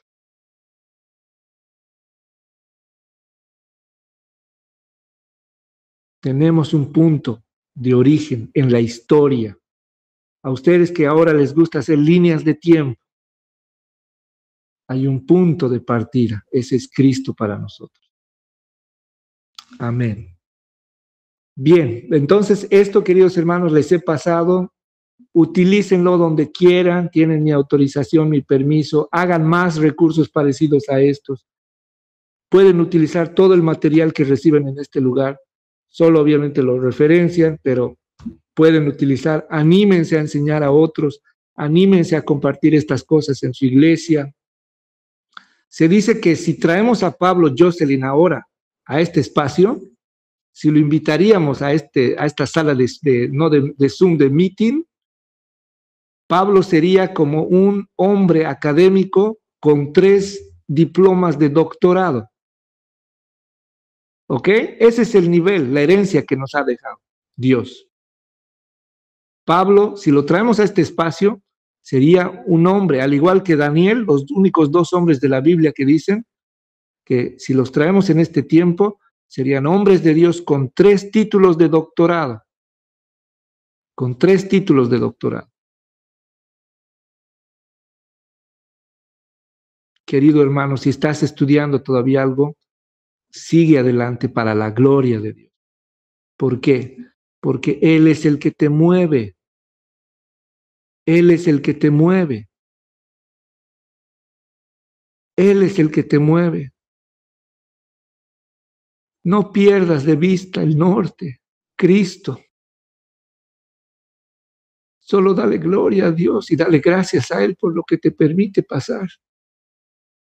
Porque toda la gloria es de Él, toda la gloria. Lo que haces todos los días le da la gloria a Dios.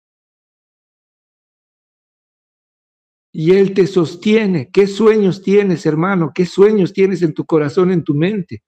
Para ti, para tus hijos. El Señor te sostiene. El Señor te sostiene. Hasta la eternidad. Hasta la eternidad. Amén. Gloria a Dios. Aquí vamos a parar, queridos hermanos. La gloria sea para Dios. Amén. El Señor es bueno.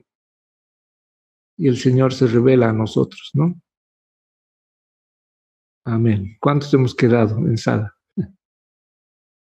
No puedo contar, a ver dónde estamos.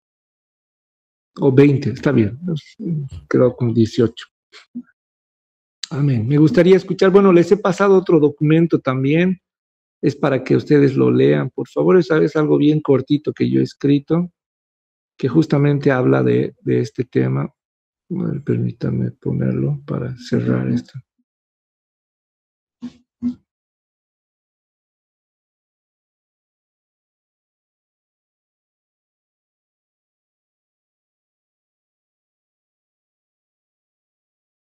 En él vivimos. Este también se los he pasado al grupo, ¿ok?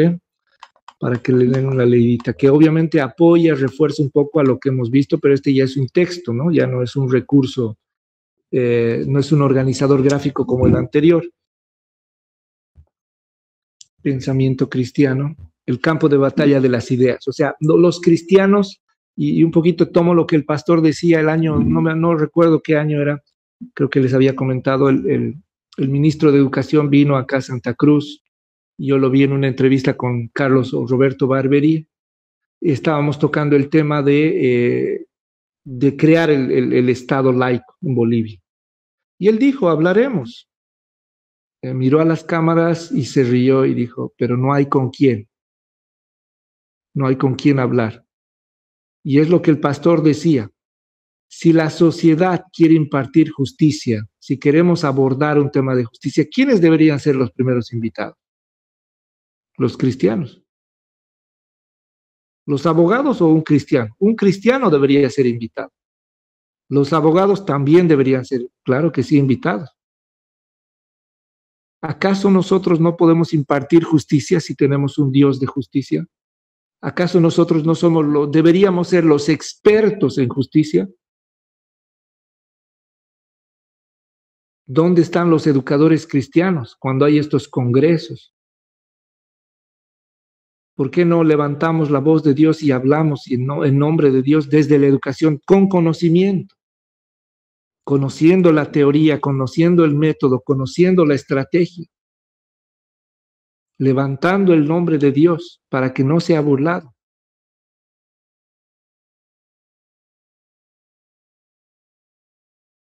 ¿Dónde estamos los cristianos en este campo de batalla de las ideas? ¿Dónde estamos los cristianos en estas colinas de los gobernantes? Ahí les dejo un pequeño texto para que lo lean. Y bueno, dice luz a las naciones, para que seamos sal y luz a las naciones.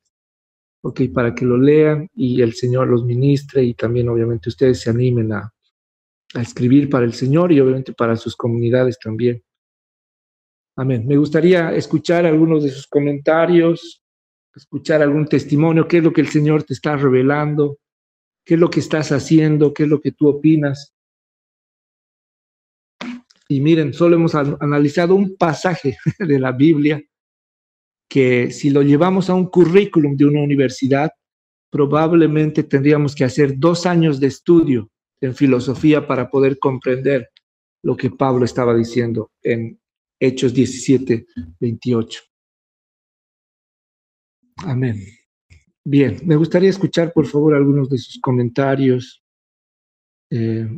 Obviamente, no, por favor, no crean que solamente es el tema de la política. O sea, si tú estás trabajando el lenguaje, ¿qué tiene el Señor que decir acerca del lenguaje? Si tú estás enseñando biología, ¿qué te dice el Señor acerca de la biología, de la química, de la física? ¿Dónde está el Señor en tus procesos de formación educativos, de aprendizaje, de enseñanza? Ada Cabiña, por favor, está levantando la mano. Adelante. Buenas noches. Buenas noches. Una linda clase y me vino a la mente tal vez un testimonio. Hace 2, 3 años, yo soy maestra de primaria y secundaria, pero hace 2, 3 años estaba solamente con secundaria. Y me recuerdo que uno de los jóvenes me decía, ¿por qué nos habla tanto de la Biblia? ¿Qué tiene que ver? Precisamente esas veces daba biología. ¿Qué tiene que ver la biología con la Biblia? Y yo le explicaba, no, pero todo es Cristo, todo. Respiras, es Cristo. Y él me dice, pero ¿de qué me va a servir esto? Si en la actualidad quieren legalizar el aborto, quieren legalizar el matrimonio homosexual, o sea, ¿de qué me sirve aprender la Biblia? ¿De qué me sirve que esté relacionando este conocimiento de la biología con la Biblia? Y yo le decía, precisamente para eso, porque ahorita la nación o no sé, el grupo GLTB tiene profesionales en esa área y están haciendo leyes, se están metiendo al parlamento, se están metiendo al gobierno. Nosotros tenemos que formar precisamente personas cristianas para que un día sean gobernantes y erradiquen esas ideas del aborto, de los homosexuales y todo eso. Y él ese rato creo que aterrizó y me dijo, sí, profe, tienes razón, porque sí, todo es Cristo. Nosotros también debemos ser profesionales, debemos meternos al gobierno, debemos meternos a la ciencia, debemos ser científicos para demostrar que precisamente todo es Cristo y que si obedecemos sus mandatos no existiría hacer tantas leyes, porque solamente obedeciendo los 10 mandamientos las naciones pueden ir en un rumbo positivo. Entonces, esta reflexión me hizo recuerdo precisamente a la conversación que tuve con ese joven. En la actualidad él ya estaba, a lo que me recuerdo, está dirigiendo la empresa de su papá, y todo esto, las clases que nos estás dando, es precisamente para enriquecer todo esto. A veces estamos cayendo, estamos tristes porque algunos papás nos hacen renegar como educadores, obviamente, pero estamos con un propósito, y ese propósito es que tener una nación que crea, confíe y más que todo tema a Cristo. Gracias. Bien, muchas gracias. Gracias, querida Ada. Bien, si alguien más quiere decir algo, comentar algo, aportar algo, claro que sí. Fabiana dice, buenas noches. Nace una preocupación sobre cuán entendidos, dice. Déjenme leer un poquito. Cuán entendidos somos en los asuntos de la Biblia, cuánto conocemos de esta revelación que debería guiar nuestros pensamientos y vida para poder aplicar en el campo de la educación de una manera adecuada y sana doctrinalmente hablando. Obviamente que sí, ¿no? Obviamente. Es por eso que el profesor Carson dice, o sea, estos profesionales que son cristianos, que son profesionales como cualquier otro profesional del mundo, él dice, no impactan sus ambientes laborales, no impactan sus espacios, porque no han terminado de comprender el Evangelio, ¿no? O sea, las verdades bíblicas. También quisiera participar del grupo. Ya, Karen Guzmán. Sí, los que no están en el grupo donde estoy compartiendo el material, por favor escríbanme a ese número y ya yo los voy a incluir, ¿ok? Hoy al final de la sesión. Por ese grupo estamos compartiendo los materiales, y si tienes algún amigo o amiga que está en el grupo, igual te puede pasar los materiales, claro que sí, por favor. Y si no has recibido alguno, me escribes y te lo pasamos. Bien. Bueno, eso, si alguien más quiere decir algo, vamos a terminar con una oración. Esta ha sido la tercera sesión. La primera hemos hablado de la perfección, del teleios. El mundo tiene un afán, y John Piper dice, hermanos, no somos profesionales. Y él dice, los profesionales tienen agenda, y ahorita sería la Agenda 2030, ¿no? Y él dice, nosotros estamos adscritos a los planes de Dios.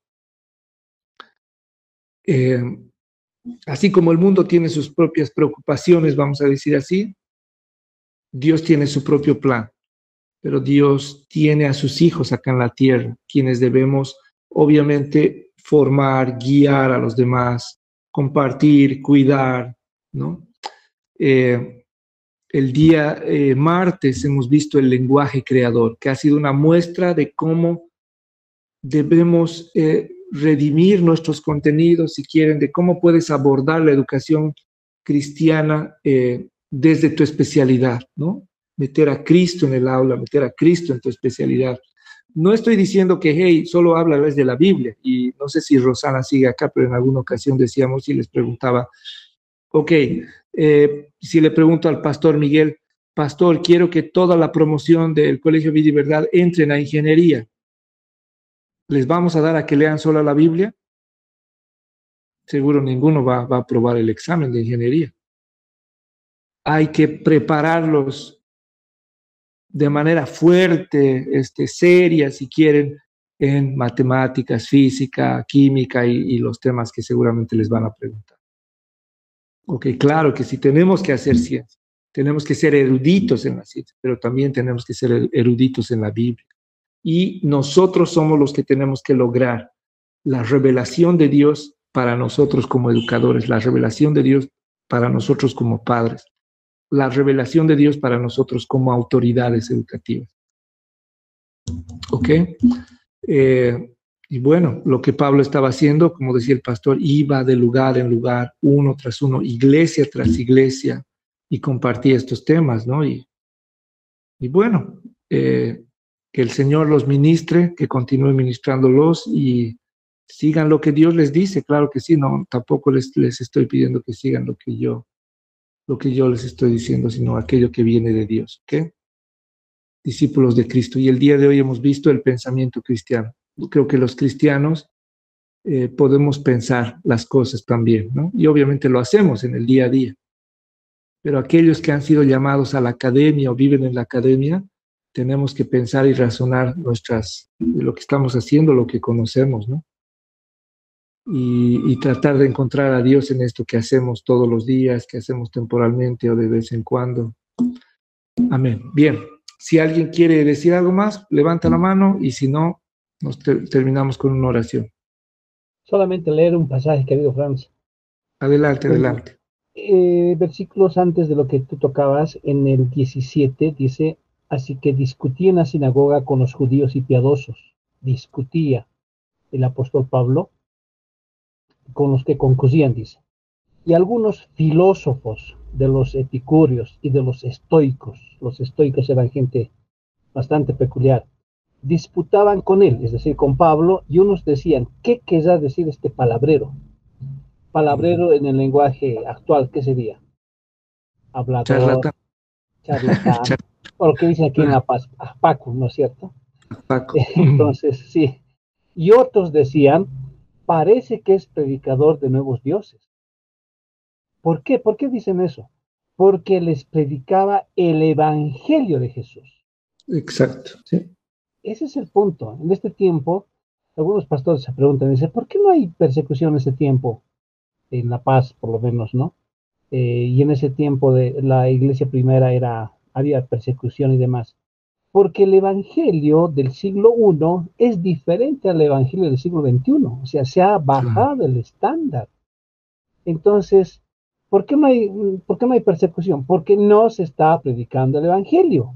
Se está predicando bienestar, se está predicando moralidad, autoestima, bendiciones y demás, ¿no? Entonces, eso es muy importante. El apóstol Pablo predicaba el evangelio de Jesús. Exacto. La centralidad, en realidad, el evangelio es todo, es el hilo conductor de la historia del ser humano.